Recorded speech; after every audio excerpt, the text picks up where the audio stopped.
Today, I am alive. I love the feeling of your heartbeat. Every beat. They say we still talking about this story. They still in Robert comments though. So, hello? Look at the pot calling the kettle black. I don't know. I get something good out of pouring into people and seeing people change for the better. I do. It's a bonus for me to be able to watch somebody grow. I would never be on a mission to tear anyone down. That's just not me. I don't like that at all. Briana before Robert. Briana after LaTruth invested in her. Any questions?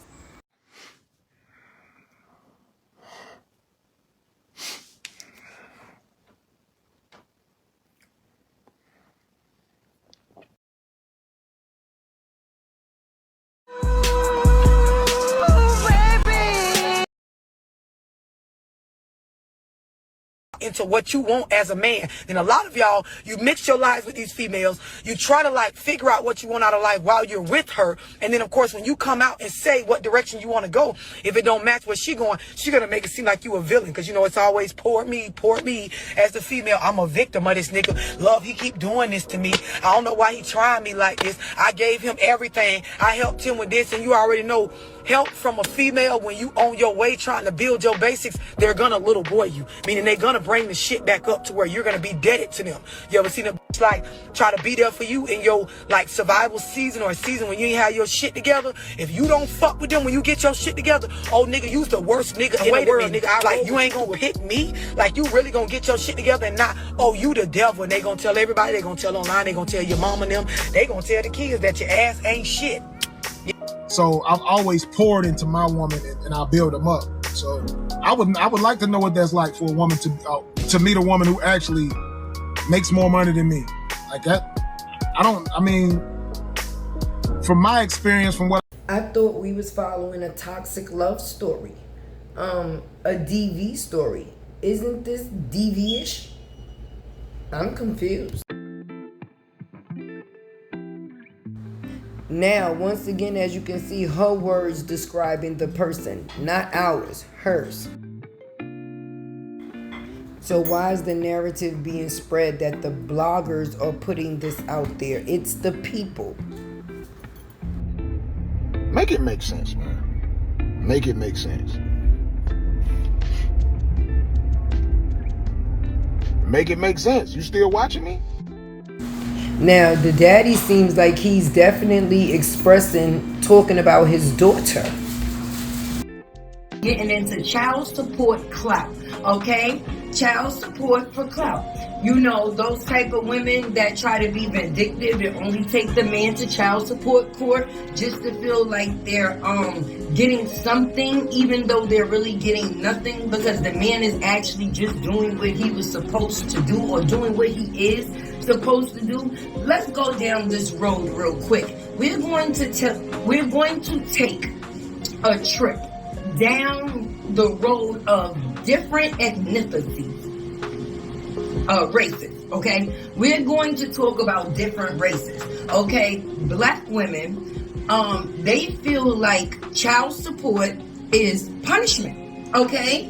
Whereas white women, they put their men on child support while they're in a relationship with them. Why? Why do they put them on child support while they with them? Let's answer that. The reason why they put their men on child support while they with them, so someone can make an agreement, so that way no matter what happens with the relationship, the part far as the kid is already established. We already know what the situation with this is, so it shouldn't be no argument. And me personally, I think it works out great that way. You should not only want to take a man to child support court to punish him, but let's get into the factors of Robert and Briana and their situation with child support, and how I feel this is just child support clout. When you were with that man, he not only took care of the child that he made, but there was 3 other children in that situation before his child even came. The mother wanted this same man to adopt those 3 children before he had his Amora. Now, once his baby Amora came along, that made her 4th child. That was the only child that him and her had in common. Now, these other 3 kids had a dad, right? But he never came out the bushes until after 6 years of these 2 being together, and now that they're going through a divorce, now all of a sudden the 3 kids have an active dad. I don't know how active you can be when you can take a 6-year break from being a parent, but okay, to each their own. But let's get back into the factors of the child support clout. If this man was not doing what he was supposed to be doing, or you felt like he was the type that was a deadbeat, why would you want him to adopt your other 3 children? Why was he good enough to keep the other 3 children away from their dad? Because no reason would be good enough for me. If you was with this man for 6 years and you was doing what you was doing with them kids for 6 years without me, now how do I actually play a part in this situation? Please tell me. Please tell me. But now, being that everybody is getting a bag off of the one deadbeat in the situation, it's kind of crazy how the man is a deadbeat, but he's feeding everybody. The kids, the adults, the haters, the lovers. Like, you some new millennium deadbeat, if you ask me. If you the type of deadbeat that take care of everybody, then I'm confused, baby. But yeah, the child support clout.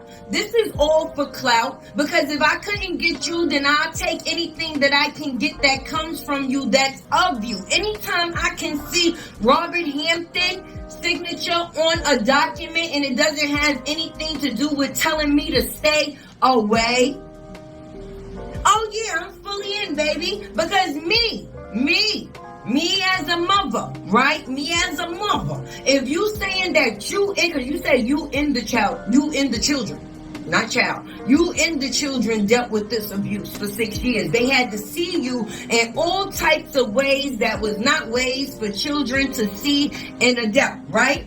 Now, if that is the case, what child support is worth that headache? What child support is worth the headache of having to still deal with someone that you said mistreated you? Not only you, your children had to see you be mistreated too. So what amount of money can bring closure for that? I'm confused, because they had a daddy that wasn't active for 6 years. And the reason we was told that he wasn't in the picture is because he sicked pit bulls and pulled out pistols on people, right? So now he's cleared of all his charges against you. But someone that you say never got physical, right? In the beginning, you said they never got physical, but then it came out you saying that you was drug across rugs and all type of shit naive, right? If he had BDE energy, you wouldn't even be here. That shit was so funny. I ain't even expect her to say that. Big D energy, little D energy, grown man energy. 3 different things, sis. That's about to be funny. So I hope Shade Room post this shit. I hope Shade Room get a picture and put why I was in there. I hope the news get this shit. This is what happens when you mess with LDE energy. Oh man, that's it. Oh my God, damn! When I tell you, had an opportunity to just yes, even the sheriffs was in there laughing. The process of all of these things, the pistols, the pit bulls, and everything, that's not considered to be a deadbeat. This is the same man that went and got married on you. The reason why you wanted to be married too, because there is videos where Robert is getting on you, telling everybody, the world, you trying to be just like the girl. Like, you keep up with him and her more than you keeping up with yourself. She was angry because I refused to adopt her kids. BC. All this is because I won't do some type of adoption. I see you keep praising all these men that do adoption. I'm not doing adoption so you can take all my money. I'm not doing that. No, they ain't. He don't do shit. No, he don't do nothing. And that's why you mad. That's why you mad. No, he don't do nothing. That's why you mad. That man married somebody else. And that's because she was still in love with the first man and he left her. And then she fell in love with the second man, but she brought the problems from the first man to the second man, which was Mr. Hampton. And he got out also. Like, listen, I've had enough. I've had enough. So he left your ass too. Divorce court. Yes, that's where we're going. At first, you try to make us believe that it was you that made the decision, but it was him that left the decision, that made the decision, because you wouldn't have never made the decision to leave. So he did. Now, once he leaves the situation, we see why. If everything that has been exposed after the situation was taking place during the situation, then yeah, he did the right damn thing. And outside of the fact is people thinking it funny, Jonelle want to be playing with people, babies and shit. Yeah, I played in this man's face with his kid. You don't get no cool points for that. Like, what brownie points, cookie points, I'm not sure what type of points. That's the type of shit that get people unalived. Alright? You play with mine, I play with you. That's the way those things actually go. But he's slow, so he wouldn't know that. You understand what I'm saying? But what's funny is, in the process of everybody saying what it is that they saying, she's trying to get somebody to take care of the kids when she just adopted a kid. Jonelle, because I'm not sure what it is that he's bringing to this relationship that represents man other than ding ding. Other than ding ding, and you can, hey, just because you got a ding ding, that don't mean you a man. Hello, somebody. And she put me on, child. So we found another puddle pigeon. Yeah, a creek roach. A river goat, and her name is Briana. Hey y'all, it's your girl Tay with the T, and you know you about to get these sips from me. So let's get the sipping, baby. Now, I ain't been here for a couple of days, but that don't mean I ain't been around, right? So now I'm trying to figure out, it's alright when people do it, but it's not okay when the bloggers come through and give their point of view to it.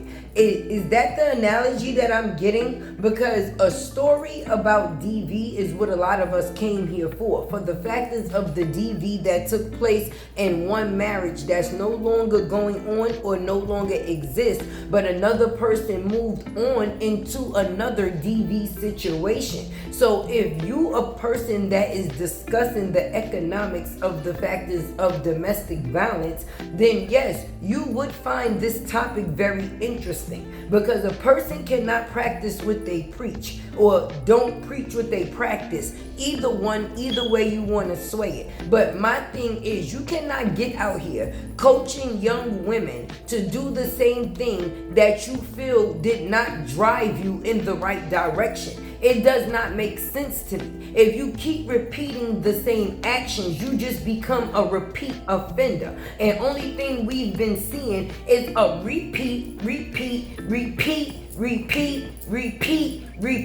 and repeat. And this is because a person has not searched inside of themselves first, rather than looking into someone else for them to be able to heal. This woman never gave herself a chance to heal the proper love that she needed on the inside before she shared her love on the outside. So for her to now be bringing a baby into a situation where there's so much confusion and separation, that's not what you would want to coexist in as a situation after coming out of a situation if you say that it was not good. Because if motherhood is something that is good to you, then that's something that you would cherish and take very seriously, because you are the person that's planning these kids' future, baby. So your decisions now will counteract for them also in the future. So when you making it seem like, strike one, now I'm not never telling a woman to stay in a relationship that is not good for her. If you feel that it is unhealthy and you need to leave, then that is what you do indeed. But for you to move from unhealthy and stay unhealthy because you're unhealthy, then that's not conducive to the situation or nobody within the situation, and definitely not a newborn coming into a situation. I don't know how many times I have to say this and display this, but a baby is a blessing, okay? So trying to wish bad, or I don't know why grown people still use this word hate. You hating on a person. Hating and advising is two different things. I don't thrive off of another person's pain. So getting up here and putting a person to shame is not the thing. It's about revealing the things that they are doing to show them what other people see, so they don't continue to repeat. Because if you care about people, you don't want to see them on a downward spiral. That's not what makes you feel good. To see a person make a change and not do the same, that would make you feel definitely astonished within that situation. You would be excited for a person. Nobody comes up here just to bash and trash. It's all about a point of view. Your point of view is your point of view. My point of view is my point of view. And that point of view of that person is that point of view of that person. Everybody's point of view is going to be different. But for you to criticize someone else because they also have an opinion, that's not what it's supposed to be given. If it's supposed to be a sisterhood and you want to see your sister do good, then you show her things so she don't be misunderstood and repeat the same action so she could come back better and stronger, baby.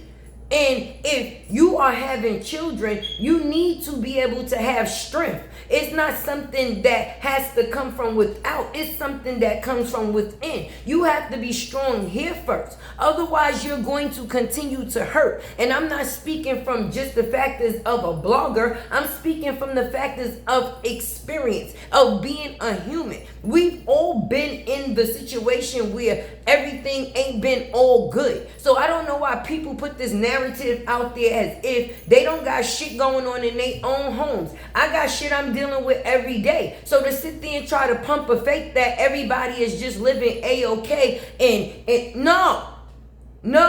It's not always going to be the happily ever after. But you have to happily heal after anything that you go through, so you can still fulfill the factors of you being you and still being able to be conducive to the people that you care the most about, which is your kids. Because if they start to go by the wayside, then they get the decline. They get to see the things that we don't get to see. And that's when their mom is not happy. Who wants kids to be able to see their mommy in an unhappy state? That's not a good case, because your kids feel your pain. So if she's not feeling good, they feel all her emotional pain too.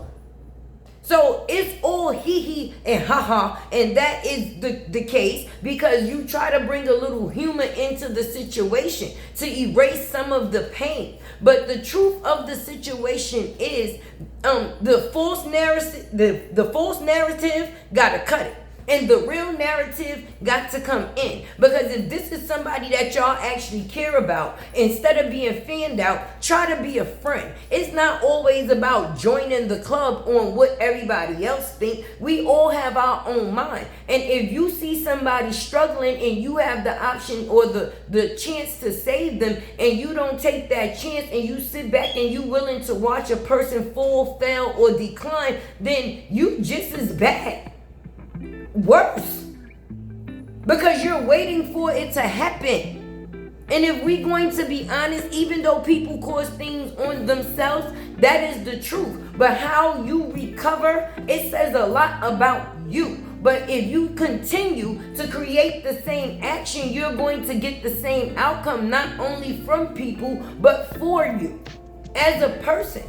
I don't understand why these people think that everything is all laugh and games and a person is not actually hurting. This man survived a relationship in Cancer or his situation, wherever people want to go with. And even today, even though they're no longer in a situation, people still in this man comments every day being disrespectful like it's the first day. So when you have a person that's creating a narrative or put the narrative out there, and now they're getting the same things in return, it's kind of like on a karma effect.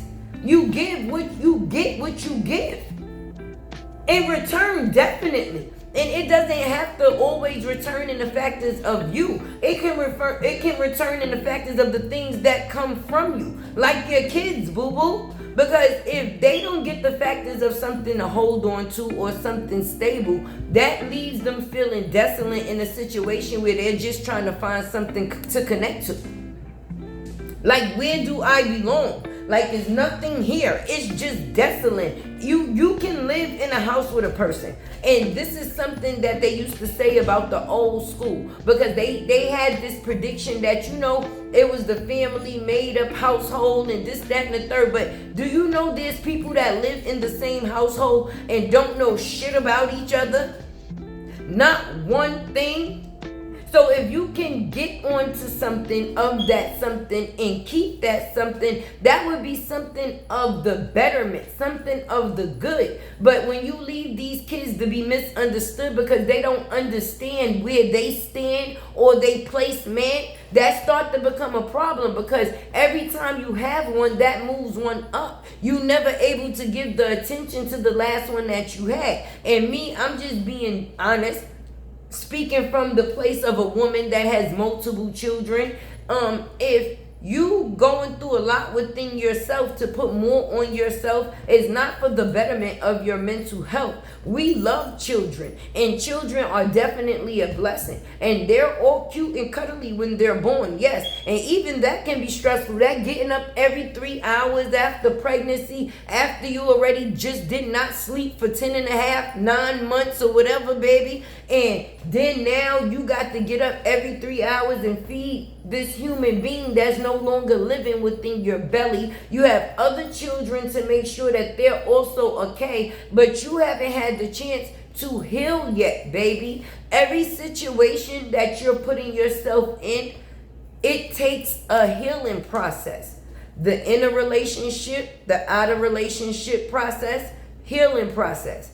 The having a baby, the getting pregnant with baby, having baby, the after process. It's a process, and it's all a process on a person that's already in the factors of a process. There's no chance for the healing.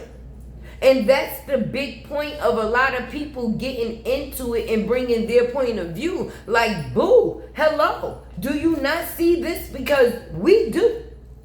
So Tay came today to bring you this video from my point of view. I didn't never live with these people, but my opinion was what it was, and it is what it is. Am I loyal to Robert on the factors of the side of right and wrong? Yes. Is there anything in the factors that I have to do with the situation of Briana and Johnny Long? No. It's the factors of right and wrong. And in that situation is one thing where in this situation we assumed the wrong to not be wrong, but in this case the right that we assumed actually turned out to be right, and that's not all right. So as soon as people get off the bandwagon to stop trying to go off of the, the pretty face and the big butt, because that's only something that gets fucked. They get hurt too. They not subjected to not be able to go through things and also put themselves through things as well. I don't know if they think that whether you got a fat ass or a flat ass, that gives you a pass to just be able to go around and cause mass. No, but if you choose to clean up your mass, then you have the chance to do so. But you can't continue to do so in the factors of things that's not conducive. Anyway, this is your girl Tay. And like I said, hit that like, share, and subscribe button. You understand? It's right there, friend. Hit the button, friend. Right. Anyway, your girl is out. Of course. Stank raw macaroni.